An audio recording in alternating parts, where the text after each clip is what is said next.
मोनिका सही कह रही थी, ये खूनी है। सर पर ये कमरा 8 साल के सोनू का है और ये उंगलियों के निशान देख के लगता है कि ये किसी बड़े आदमी के हाथ।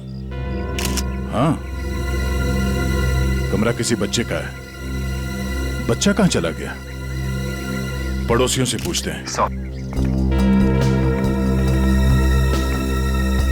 अच्छा, आप में से किसी ने सूरज को अपने परिवार के साथ कहीं जाते हुए देखा? नहीं साहब। सर, कल रात को सूरज और उसकी पत्नी रीना को घर से बाहर जाते हुए मैंने देखा था। कहाँ जा रहे थे वो? सर वो तो पता नहीं, लेकिन दोनों बच्चे घर में ही थे। बच्चे साथ में नहीं गए? नहीं सर, जब वो बाहर जा रहे थे तो दोनों बच्चे उन्हें खिड़की से बाय बाय कर रहे थे। सर, हाँ? सोनू और प्रिया के माँ बाप का फोन नहीं लग रहा है।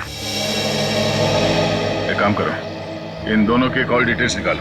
सर, आपने कहा कि बच्चे घर में ही थे, मगर कमरे में तो बच्चे थे ही नहीं। मोनिका। जी सर। इस प्रिया का नंबर है ना तुम्हारे पास? जी सर। नंबर देना। 110458750।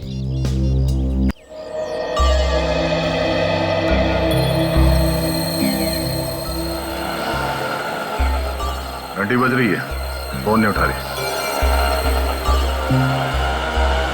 सर, नाइट ड्यूटी वाला वॉचमैन आ गया है।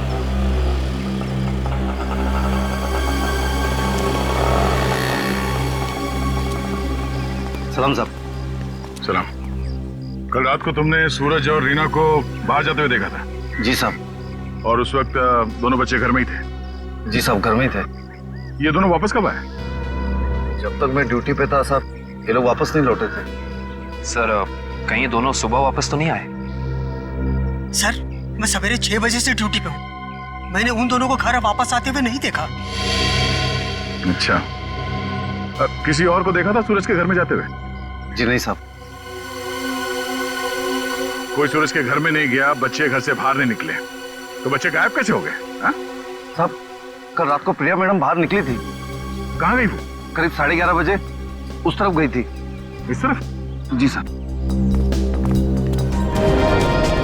ठीक है, थैंक यू सर।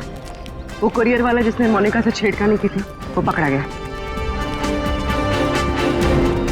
सर, सामने वो गेट है, कहीं प्रिया वहीं से तो नहीं निकल गई? नहीं सर, वो गेट रात को 10 बजे बंद हो जाता है। सर, प्रिया के मोबाइल का लोकेशन यहीं का दिखा रहा है, ये देखिए। मतलब प्रिया यहीं कहीं है?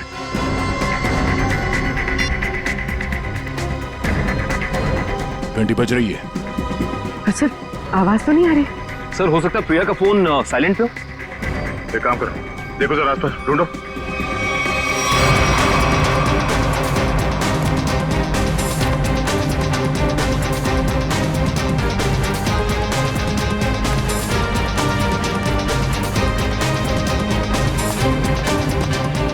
यहाँ तो कहीं फोन दिख नहीं रहा है। अगर फोन की रिंग सुनाई देती तो 1 सेकंड में ढूंढ लेता मैं। रिंग सुनाई देती तो कोई भी ढूंढ लेता। कहीं फोन किसी गाड़ी में तो नहीं है? जितनी गाड़ियां हैं उन सब की चाबियां चाहिए हमें। जल्दी गाड़ी चेक करनी है। लाइए, चाबियां दीजिए जल्दी प्लीज।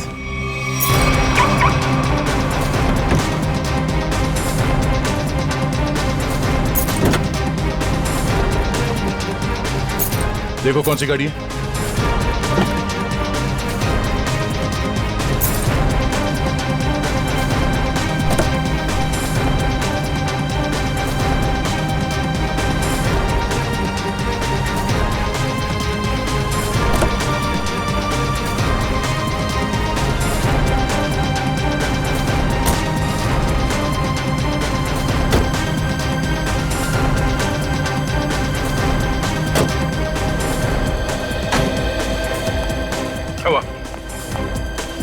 सर, सारी गाड़ियां साफ, कुछ भी नहीं। ये गाड़ी किसकी है? इस गाड़ी की चाबी क्यों नहीं आई? हाँ? किसकी गाड़ी है वो? सर, ये चेतन की कार है। तो चेतन कहाँ है? चेतन को बुलाओ। मोहन जी, अपने भतीजे को बुलाइए ना। अरे चाबी लेने गया, बस अभी आता ही होगा। ये लो आ गया। लाइए, चाबी दीजिए। ओए, रुक। बढ़िया है, चाबी लेने वाले हैं। हम कोई मुजरिम है क्या जो हमारे पे चेक करते जा रहे हो और हमारी कार की तलाशी भी लेना चाहते हो? मैडम, आपके सोसाइटी से 2 बच्चे गायब है। तलाशी तो लेनी होगी। तो हम क्या करें? हमने थोड़ी ना किया है कुछ जो हमारे पे शक कर रहे हो। तुम्हारी वजह से मेरे पकौड़े और जल गए हैं। अब तो मैं बिल्कुल नहीं देने वाली चाबी। कर लो जो करना है। पर माँ सब लोग चाबी दे रहे हैं तो हमें भी देनी होगी। देखो मना किया था ना, मना किया था ना चाबी देने को। Relax relax mom relax.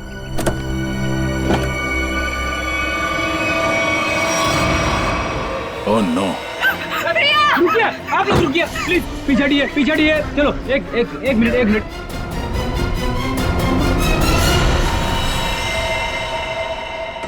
सब मर चुके। इसी के दुपट्टे से गला घोट के मारा इसे।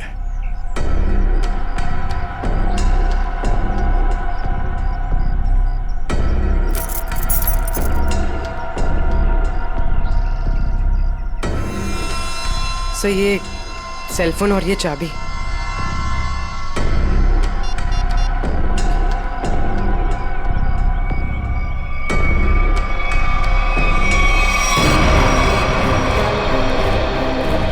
चेतन, यहाँ। चेतन, यहाँ। छोड़ दो इसे। क्यों मारा भैया? बोल, क्यों मारा उसे? सर मैंने नहीं मारा सर। सर नहीं किया इसने। जरूर किसी दुश्मन का काम होगा। ये नहीं कर सकता सर। ये देखिए मैम, 11:15 बजे आपके बेटे चेतन ने प्रिया को फोन करके बुलाया, फिर उसे मार के उसकी लाश को अपनी गाड़ी के डिक्की में छुपा दिया। ये तो छोटे से कॉकरोच को भी नहीं मार सकता और किसी का खून करना तो बहुत दूर की बात है। सर हम पर दया करो सर। आपका नाम तो दया है ना, हम पर दया करो। आपके छोटे भाई जैसा है। मुजरिम किसी का भाई नहीं होता। रेडी? चलो ले जाओ उसे। चल। सर मेरा यकीन कीजिए सर, मैं कल रात प्रिया से मिला तो जरूर था, लेकिन सर मैंने उसे मारा नहीं है सर। मैंने उसे नहीं मारा। कल रात 11:30 बजे मिले थे तुम मुझसे। क्यों मिले थे? सर क्यों मिले थे? सर मैं अक्सर उसे फोन करके परेशान किया करता था। अच्छा। और सर कल रात भी मैंने उसे फोन किया और सर वो गुस्से में आकर सर वो मेरे घर आ गई। फिर? और सर उसने मुझे आकर बहुत चिल्लाया और सर धमकी देने लगी कि अगर मैंने उसे आइंदा फोन किया तो सर वो मेरी माँ से शिकायत करेगी। ऐसा काम करोगे तो होगा ही ना ये। फिर क्या हुआ? सर मैं उसे समझा बुझाकर बाहर ले आया और सर फिर वो अपने घर चली गई। झूठ बोल रहे हो तुम। झूठ बोल रहे हो। वो वापस नहीं गई, तुमने मार डाला उसे गला दबा के और उसकी लाश को ठिकाने लगाने के लिए डिक्की में रख दिया। लेकिन सुबह हंगामा हो गया और हम लोग आ गए और तुम पकड़े गए, समझे? नहीं सर, मैं प्यार करता था सर उससे। सर मैं क्यों मारूंगा उसे सर? क्यों मारूंगा उसे सर? क्यों? चेतन, ओ चेतन! अरे माँ की ममता से बड़ी कोई चीज होती है क्या जो मेरी आंखों के सामने मेरे बच्चे को उठा ले? चेतन! अरे रुको ममता वाली माता रुको। ऐसे धड़धड़ाते हुए कहाँ जा रही है? चुप रहो जी। माँ की ममता के आगे पहाड़ नहीं टिक सकता। तुम लोग क्या चीजों? चेतन मेरा बच्चा, चेतन क्या हाल है? देख 2 घंटे में तेरी क्या हालत हो गई है। सूख गया है मेरा बच्चा। ठीक तो है ना तू? नहीं माँ बिल्कुल ठीक हूँ। चुप कर। हाँ ठीक है तू। क्या हालत कर दी है तुम लोगों ने मेरे बच्चे की। तुम लोग क्या समझो माँ के दिल की तकलीफ को? ये तो माँ ही है जो बच्चे की शक्ल देख के उसके दिल की हालत जान लेती है। मुझे पता है तू 2 घंटे से भूखा है। अरे नहीं माँ, मुझे बिल्कुल भूख नहीं है। मैं अपने हाथ से खाना बनाकर लाई और तू कह रहा तुझे भूख नहीं है? जल्दी खा पकोड़ा। देख कम लोगों को नसीब होता है माँ के हाथ का खाना, समझ आई ना? चावल खाएगा? चावल भी लाई हूँ। नहीं माँ बस। ठीक है, जब भूख लगे ना दोबारा खा लेना। अच्छा खाना पीना हो गया तो काम की बात करें। और पूछो जी जो पूछना है। खा तो मेरा बेटा रहा था, मैं थोड़ी ना खा रही थी। आपके बेटे की कार की डिक्की में लाश मिली है, लाश, समझिए आप। और लॉक के साथ कोई छेड़खानी नहीं की गई है। इसका मतलब उसे ओरिजिनल चाबी से खोला गया है। और जैसा कि अभी आपके बेटे ने बताया कि कार की चाबी इसके अलावा और किसी के पास नहीं होती थी। और अगर किसी और ने खोला है तो उसने डुप्लीकेट चाबी का इस्तेमाल किया है। और दूसरी चाबी तो मेरे पास है जी, घर में रखी है कबर्ड में। क्या? आपके पास है डुप्लीकेट चाबी? और क्या? रेडी? जरा इनके घर जाओ और वो डुप्लीकेट चाबी लेके आओ। मैं सर? हाँ हाँ चलो, साथ में अपने हाथ के पकौड़े भी खिलाऊंगी चाबी के साथ साथ। अरे सर, मुझे क्यों फंसा रहे हो? पता नहीं ये क्या करेगी मेरे साथ। खुसुर बुसुर क्या कर रहे हो? चलना तो चलो, नहीं तो अपने घर बैठो। मैं चली। हाँ चलो। सर सूरज और रीना के सेलफोन की लोकेशन वाशी हाईवे क्रॉस करने के बाद स्विच ऑफ बता रहा है। अच्छा, रहते अंधेरी में और वाशी की तरफ घूम रहे हैं। एग्जैक्टली। तो सूरज और रीना ने अपने बच्चों को घर पे छोड़ दिया। बेटी मारी गई और 8 साल का बेटा गायब है। ये दोनों जा कहाँ रहे? एक काम करते हैं, इस हाईवे पे जितने भी टोल नाका हैं, वाशी, पनवेल, लोनावाला, सबकी फुटेज मंगाते हैं। पता चल जाएगा कहाँ जा रहे हैं। ठीक है, थैंक यू सर। सूरज के फोन रिकॉर्ड से पता किया है कि 8 से 9 के बीच में उसे बार बार एक नंबर से फोन आ रहा था। किसका नंबर है वो? सर किसी तरुण नाम के आदमी का है। तरुण? चलो इस तरुण से मिलते हैं। जी तरुण? जी हाँ। लेकिन आप लोग? हम लोग सीआईडी से हैं। ओ सीआईडी? आइए प्लीज अंदर आइए। आइए। बढ़िया है सर। सूरज और रीना कहाँ है? सर अपने घर पर होंगे वो लोग? नहीं है, इसीलिए आपसे पूछ रहे हैं। कहाँ हैं दोनों? क्या सर, कल मेरे यहाँ एक छोटी सी पार्टी थी, एक छोटा सा गेट टुगेदर, और वो दोनों लोग आए थे यहाँ पे। सूरज के कॉल रिकॉर्ड से पता चला है कि कल रात आपने कई बार फोन पे बात की थी उससे। हाँ सर, वो लोग आने के लिए मना कर रहे थे, इसलिए मैं बार बार उन्हें फोन करके कन्विंस कर रहा था। अच्छा ये बताइए कि वो दोनों रात में यहाँ से निकले कितने बजे थे? यही कोई 1:30 बजे। लेकिन तरुण जी, वो दोनों अभी तक घर नहीं पहुंचे हैं। क्या? तरुण जी, कल रात आपके पार्टी में जितने भी मेहमान आए थे उन सबकी डिटेल चाहिए हमें, और सूरज के बारे में कोई जानकारी मिले तो हमें इन्फॉर्म जरूर करना। ये बात तो तय है कि सोनू को अगवा किया गया है, पर वो किडनैपर खिड़की तक पहुंचा कैसे, और वो यहां से बच्चे को ले कैसे गया? सर इस घर की चाबी प्रिया के पास थी। इसका मतलब रात को जब प्रिया घर से बाहर गई होगी तो दरवाजा लॉक करके गई होगी। और सर इस घर में जबरदस्ती घुसने का कोई सबूत, कोई निशान नहीं मिला है। और मेन डोर पे लॉक इतनी ऊंचाई पे है कि 8 साल का बच्चा तो उसे खोल नहीं सकता। सर वाटर पाइप के सहारे चढ़ के भी कमरे में आना पॉसिबल नहीं लगता सर। 1 मिनट, पॉसिबल है। ये देखो, जब से सीढ़ी को देखा है मेरे दिमाग की घंटी बज रही थी। इतने बड़े घर में इस तरह की सीढ़ी क्या कर रही है?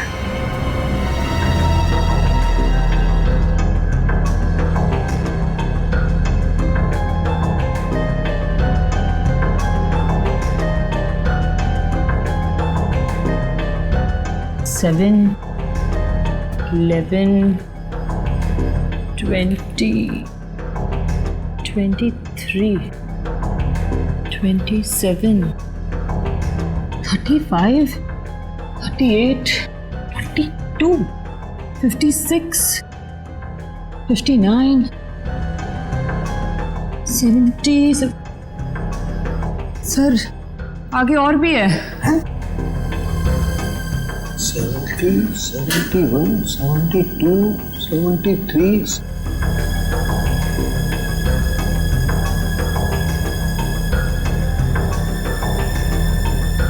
इतने सारे कौन है? सर ऐसे कैसे हो सकता है? पनवेल चेकनाका क्रॉस किया है इन लोगों ने। जा कहाँ रहे हैं? अजीब माँ बाप है सर, अपने बच्चों की फिक्र नहीं। पनवेल के आगे अगला चेकनाका लोनावाला। दुष्यंत को फोन करो, लोनावाला की फुटेज मंगाओ जरा। आइए।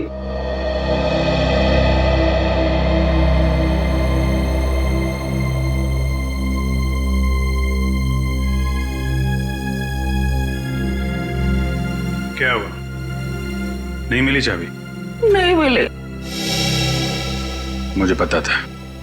सर मेरे बेटे को छोड़ दीजिए, उसने कुछ नहीं किया, छोड़ दीजिए उसको।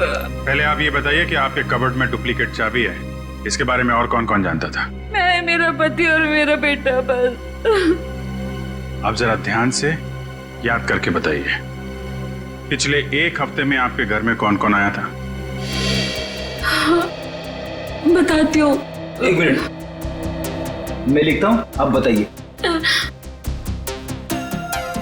मेरा भाई, उसकी बीवी, मेरे पति के दोस्त और मेरा देवर, उसके दोस्त भी आए थे और मेरी बहन।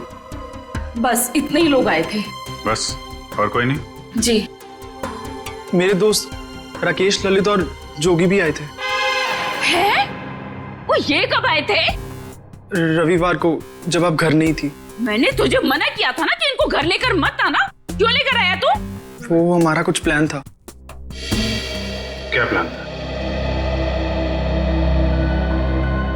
देखो, अगर तुम सच्चाई नहीं बताओगे तो खूनी पकड़ा नहीं जाएगा और तुम यही परेशान होते रहोगे। वो हमारा ड्रिंक्स का प्लान था। हे भगवान, यही दिन देखने रह गए थे तो शराब भी पीने लग गया। हे भगवान, मेरी तो किस्मत फूट गई। मुझे जोगी ने सिखाया होगा, करोड़पति ने सिखाया होगा। मैंने किया तो उससे मत बात कर। वैसे एक बात है सच, देखो मैं कैसे सीधा करती हूँ। ये किसी एक आदमी का काम नहीं लगता है।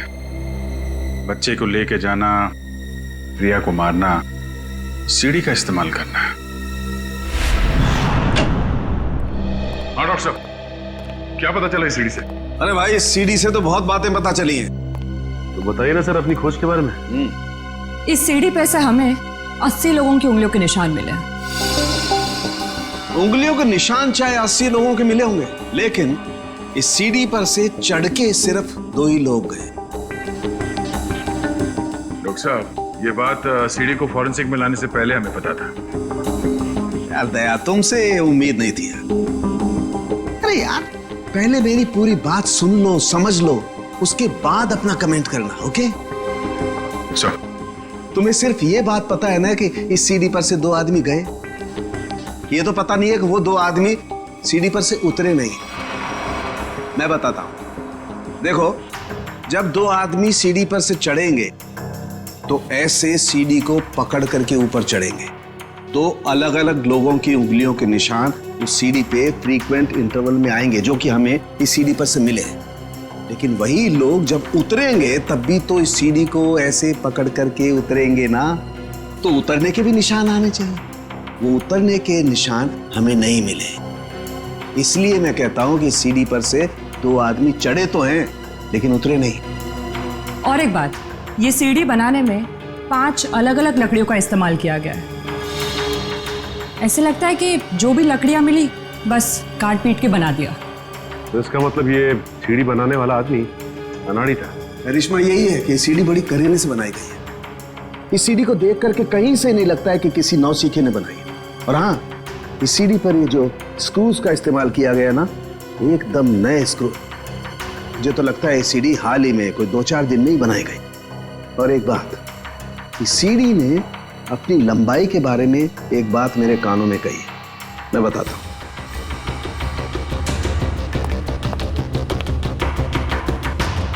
इस सीढ़ी की लंबाई खास है 11 foot 7 inch. Exactly 11 foot 7 inch.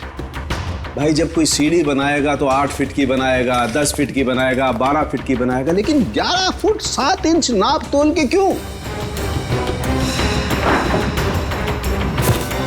ये सीढ़ी तो इस खिड़की के माप का है। तो मतलब इसे खास तौर से सोनू के घर के लिए बनाया गया? तो अब भी सवाल वही है, ये सीढ़ी सोनू के घर पहुंची कैसे? अब जरा इन फोटोज को गौर से देखो, शायद कुछ याद आ जाए। हाँ साहब, ये दोनों कल इस ढाबे पर आए तो थे और इन लोगों को देखकर हम लोग काफी हैरान भी थे कि इतने अच्छे भले लोग इतने मामूली से ढाबे पे क्यों आए। लेकिन जाते समय 100 रुपए देकर गए साहब। तो जब ये लोग बैठ के बातचीत कर रहे थे, तुमने कुछ सुना? बातचीत? अरे साहब, हमें तो तब पता चला कि ये गूंगे नहीं है जब इनसे मिलने एक आदमी आया। क्या बात कर रहे थे वो लोग? पता नहीं साहब, वो लोग काफी धीरे बात कर रहे थे।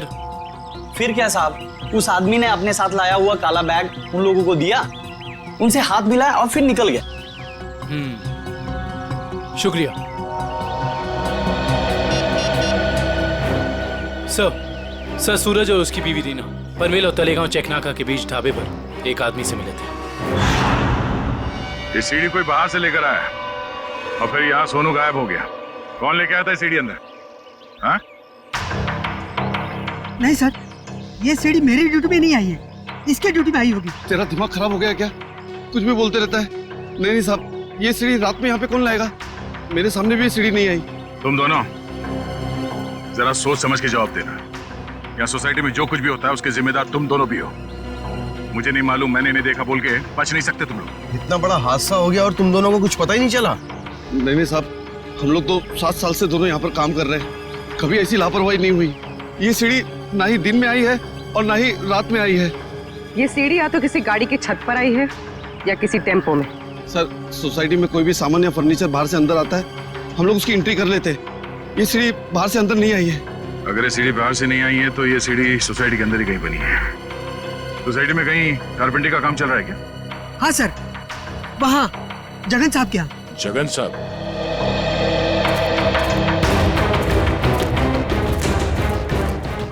अरे ये क्या कर रहे हैं? ये सीढ़ी यहाँ क्यों रखी है भाई? ठीक है, ऐसे ही 20 सीढ़ियाँ बनवानी है। अरे तो आप मेरे यहाँ क्यों आए? किसी बढ़ई की दुकान पे जाइए। अब देखिए, सीढ़ी आप ही ने बनवाई है, हमें हूबहू ऐसी बनवानी है। शायद आपको अंदाजा होगा, और ऐसी सीढ़ी बनवाने के लिए हम आपको मुंह मांगी कीमत देंगे। आप पैसे की बात कर रहे हैं, लेकिन मैंने ये सीढ़ी बनवाई नहीं। और रही बात इस सीढ़ी की, तो मुझे ऐसा कुछ इसमें खास नहीं लग रहा है कि कोई और कारीगर इसे बना ही नहीं सकता। देखिए जगन जी, ये हाथ हाथ के हुनर की बात है। अब जो काम आपका हाथ कर सकता है वो शायद मेरा हाथ नहीं कर सकता है? और जो मेरा हाथ कर सकता है वो तो मैं आपकी बात समझ रहा हूँ, लेकिन आप ये बात मुझे क्यों कह रहे हैं? हमें हर तीसरे महीने में ऐसी सीढ़ियां चाहिए, करीब 20, तो सोचा कॉन्ट्रैक्ट दे देते हैं। चलो कोई नहीं, थैंक यू। साहब, मैं बता सकता हूँ ये किसके हाथ का काम है। अच्छा, लेकिन साहब ये तो बताइए, एक सीढ़ी का कितना दोगे? अब आप ही बता दीजिए। क्या है, वो बहुत बिजी कारीगर है, कम से कम एक सीढ़ी का 2000 लेगा। और लकड़ी आपकी? हाँ, दिया। एक मिनट, ये लीजिए उसका पता। शाम को मिलना, एडवांस भी दे दीजिए। मैंने ही बनाई है ये सीढ़ी एक आदमी के लिए, सिर्फ एक रात में, 2 घंटे में। जगन की कुछ लकड़ी गायब करके जगन सेठ को पता नहीं चलना चाहिए। अब शाम को अकेले में मिलिए और एडवांस दे दीजिए, काम शुरू कर दूंगा। एडवांस चाहिए? चलेगा।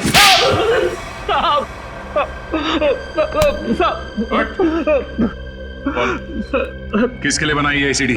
मैंने उसे पहले कभी नहीं देखा था, उसने मुझे मुंह मांगी कीमत दी, इसलिए जगन साहब जब घर पे नहीं थे तो मैंने उसके लिए वो सीढ़ी बनवा दी। नाम क्या उस आदमी का? मालूम नहीं साहब। चुपके से उसके लिए सीढ़ी बनाई। अब चल, अब हमारे लिए उसका स्केच बनवा। चल साहब। एक मिनट लगाओ जरा इसे। कमाल है, एक इनकम टैक्स ऑफिसर जिसकी बेटी का खून हो गया है, बेटा किडनैप हो गया है, और ये मियां बीवी पता नहीं कहां घूम रहे हैं।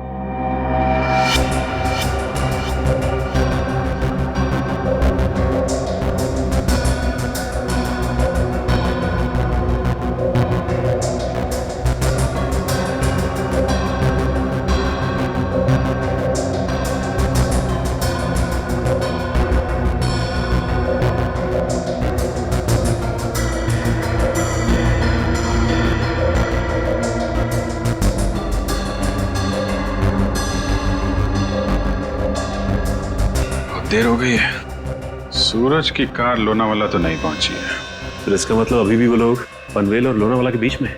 कड़ी, दुष्यंत को फोन करो। लोनावाला और पनवेल के बीच में जितने भी होटल हैं, ढाबे हैं, सब जगह पूछताछ करें। किसी ने तो देखा होगा गाड़ी को। Yes sir. श्रेया, जरा फिर से चेक करते हैं। वाशी टोल नाका चेक करो।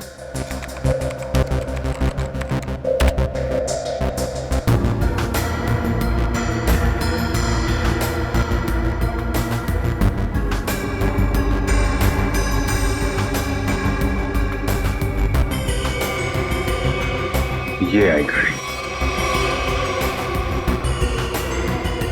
2:40 को वाशी से निकली है। पनवेल का?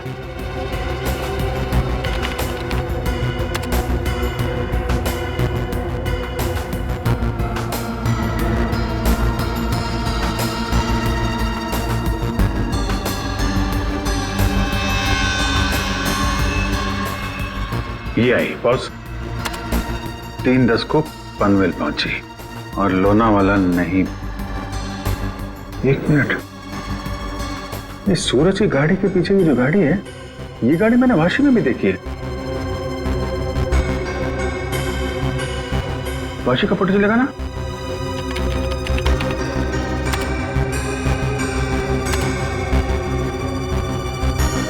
ये देखो, ये गाड़ी वाशी में भी सूरज के पीछे है, पनवेल में भी गाड़ी सूरज के पीछे है, और लोनावाला के फुटेज चेक करो, ये गाड़ी वहां से निकली है कि नहीं।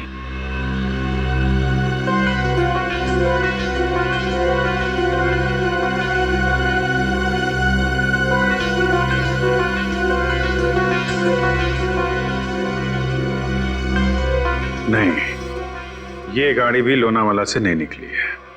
सर, ये कोई संयोग भी तो हो सकता है। ऐसा लगता नहीं है।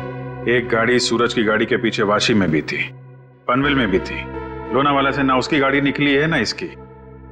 इसका तो एक ही मतलब है, दोनों ड्राइवर एक दूसरे को जानते हैं, चाहे दोस्ती की वजह से या दुश्मनी की वजह से। इसका मतलब कोई इस गाड़ी का पीछा कर रहा है। करेक्ट। जरा इस ड्राइवर का चेहरा देखने की कोशिश करते हैं।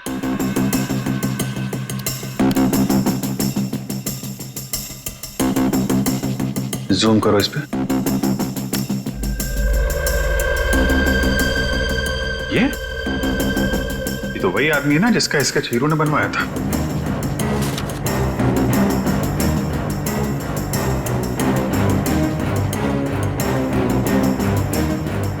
करेक्ट। चलो, गाड़ी का नंबर तो है हमारे पास। आरटीओ से पता करो किसके नाम पे रजिस्टर्ड है ये गाड़ी, कौन है इसका मालिक। बेटा, जरा अपने पापा को बुलाना। पापा तो नहीं है, मम्मी है। ठीक है, मम्मी को बुलाओ।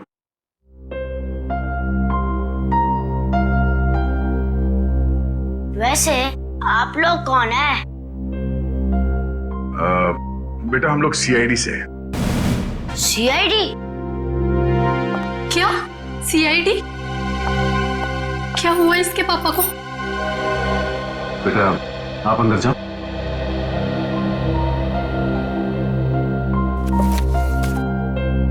सर, क्या किया है बोनी ने? खून और किडनैपिंग। क्या? ये आप लोग क्या बोल रहे हैं सर? बोनी तो 2 दिन पहले किसी बिजनेस टूर से बाहर गए हुए हैं। जी नहीं, वो कहीं बाहर नहीं गए। इस फोटो को ध्यान से देखिए। इस फोटो में वो किसी का पीछा कर रहे हैं। ये कार आप ही की है ना? जी, ये कार हमारी है, लेकिन इसमें जो आदमी बैठा है वो बोनी नहीं है। क्या? फोटो में ये आदमी बोनी नहीं है?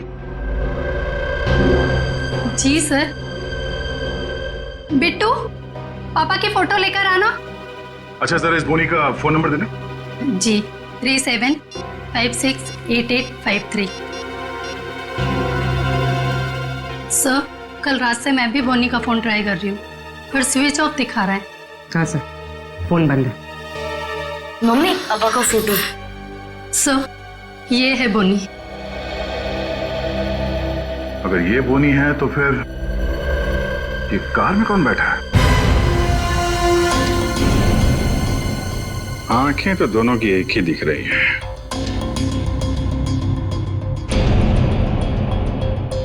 फिर एक काम करो, या तो बोनी को दाढ़ी लगा दो या इसकी दाढ़ी हटा दो। दाढ़ी लगाने में बहुत टाइम जाएगा सर, हजामत कर देता हूँ इसकी बिना पानी के। हाँ,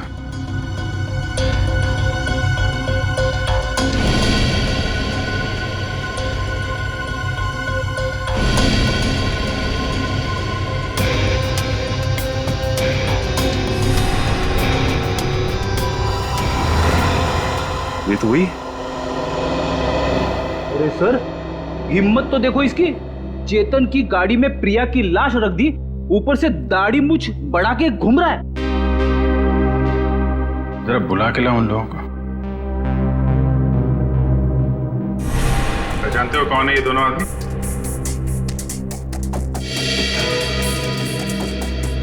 सर, यही वो दाढ़ी वाला आदमी है जो मेरे पास सीढ़ी बनवाने आया था।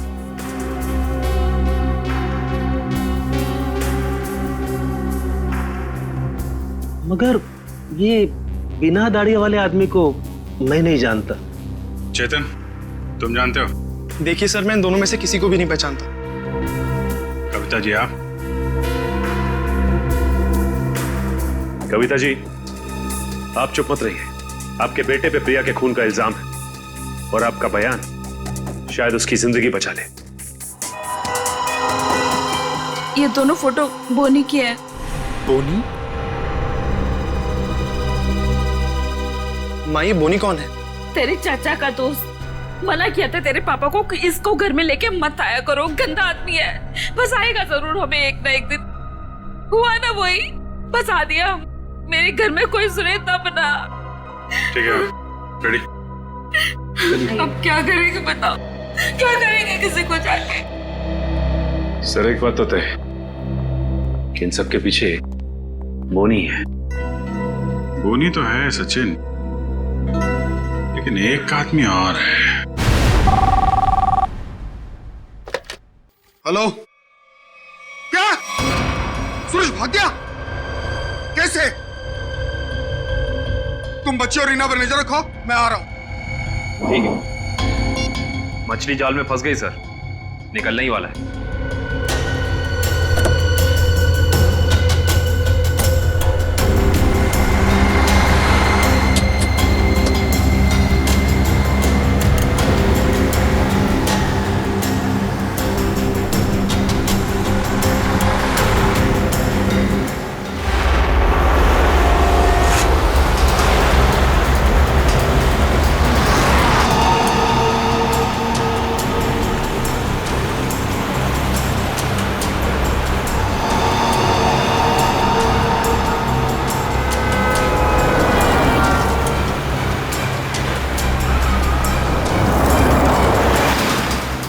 सर, ये चाचा सही जगह तो जा रहा है ना?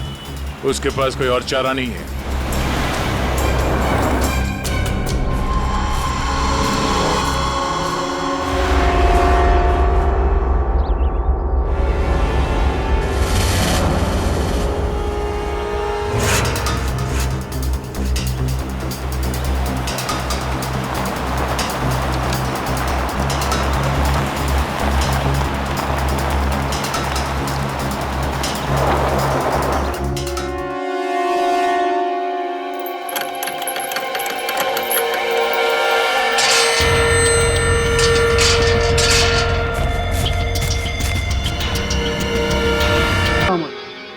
तो फिर क्या बिगाड़ा है हमने आपका? आपने हमें यहाँ क्यों बात कर रखा है? क्या चाहते हो तुम? हमने कभी किसी का कुछ नहीं बिगाड़ा।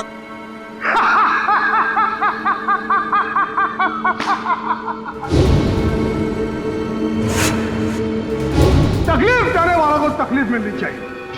अपना मुंह बंद करके चुपचाप खड़े रहो, वरना मुझसे बुरा कोई नहीं होगा, समझे? बोली!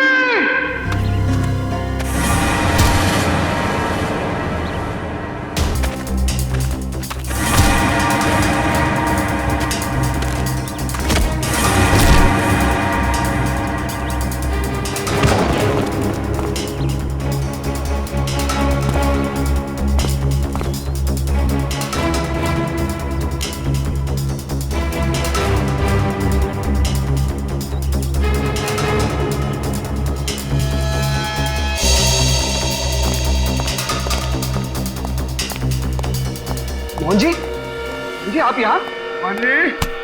मानी, जब ये दोनों यहाँ बंधे हुए हैं तो फिर तूने मुझे फोन करके ये क्यों कहा कि सूरज भाग गया?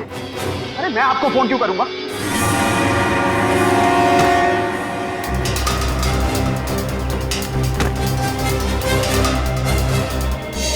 अगर तूने फोन नहीं किया तो फिर कौन था वो? फोन हमने किया था। हमने किया था फोन चाचा जी। सीआईडी?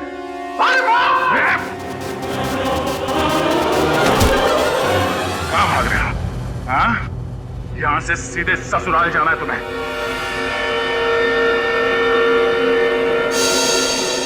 कहाँ है मेरा बच्चा सोनू? छोड़ दो दया।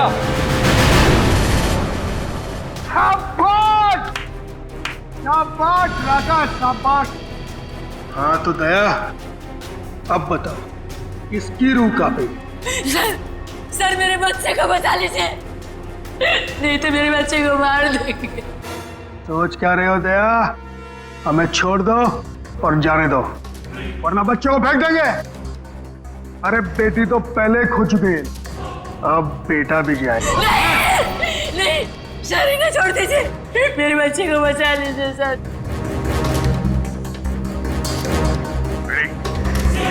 इन दोनों को हथकड़ी लगाओ। अरे सर सर आप क्या बोल रहे हैं? नहीं सर हमारा बच्चा। नहीं सर, आप इनको छोड़ दो सर, मैं आपके हाथ छोड़ता हूँ, छोड़ दो इनको सर। हाँ सर, इन दोनों को छोड़ दो, इनको तो हम बाद में पकड़ सकते हैं, पहले बच्चे को बचाना जरूरी है सर। हाथ में आए हुए मुझे को छोड़ना कहाँ की समझदारी है फ्रेडी? सुना नहीं मैंने क्या कहा? हथकड़ी लगाओ इन्हें। बॉस को छोड़ दे दया, नहीं तो बच्चा देख मेरा हाथ फिसल रहा है इंस्पेक्टर। मेरे बच्चे को बचाओगे तो मैं अपनी जान दे दूंगी। कुछ नहीं होगा उसे, कुछ नहीं होगा सर। इस वक्त बच्चे को बचा लेते हैं सर, इन दोनों को देख लेंगे सर। मयूर, हथकड़ी लगाओ इन्हें। ये मेरा अड्डा है और यहाँ राज भी मेरा चलता है।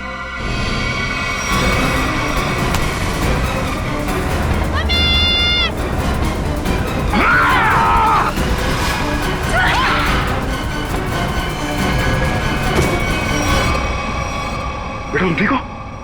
संभालिए से। चल जल्दी जल्दी।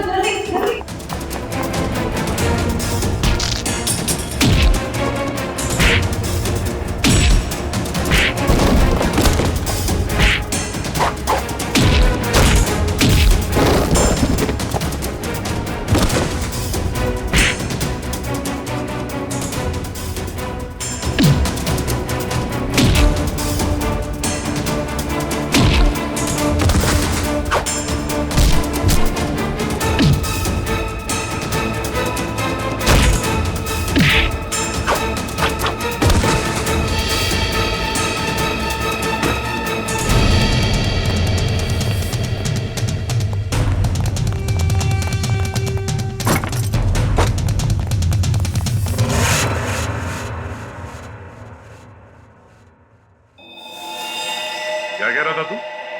हाँ? तेरा यहाँ राज चलता है? हाँ मैं इससे बदला लेना चाहता था। आज से 5 साल पहले इसकी वजह से मुझे जेल हुई थी। मेरी जिंदगी भर की सारी गाड़ी कमाई पकड़ी गई। याद है सूरज? मेरा नाम मोहन है। मोहन मोहन? हाँ सर याद आया, लेकिन वो गाड़ी कमाई नहीं, काली कमाई थी। काला धन। मैं एक इनकम टैक्स ऑफिसर हूँ।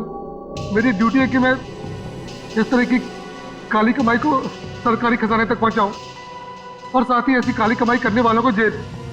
अगर मैंने ऐसा किया तो क्या बुरा किया? और इस सब का बदला तुमने प्रिया का खून और सोनू को अगवा कर लिया। मैं इसे बर्बाद कर देना चाहता था।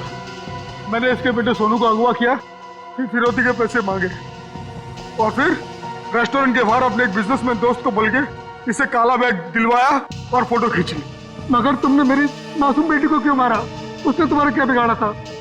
उसने हमें सोनू को ले जाते हुए देख लिया था। अगर वो जिंदा रहती तो हमारे लिए खतरा बन सकती थी।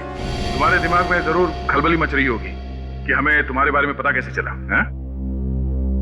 जब हमें ये पता चला कि ये आदमी, ये बोनी तुम्हारा दोस्त है, तब हमने तुम दोनों की जन्म कुंडली निकाली और फोन रिकॉर्ड से ये बात साफ हो गई कि तुम दोनों बहुत ही गहरे दोस्त हो। और तुम्हारे उंगली पे जो चोट लगी है, जिसपे ये बैंडेज लगा है, ये चोट तुम्हें तब लगी जब तुम उस लकड़े के सीढ़ी से सोनू के कमरे में घुसे थे, हैं?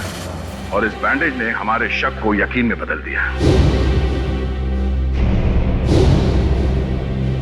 इसने एक मासूम लड़की का खून किया है, एक बच्चे के साथ एक सरकारी ऑफिसर और उसकी बीवी को अगवा किया है, और तुमने इस सब में इसका साथ दिया। तुम दोनों को सजा मिलेगी, उम्र कैद या फिर फांसी।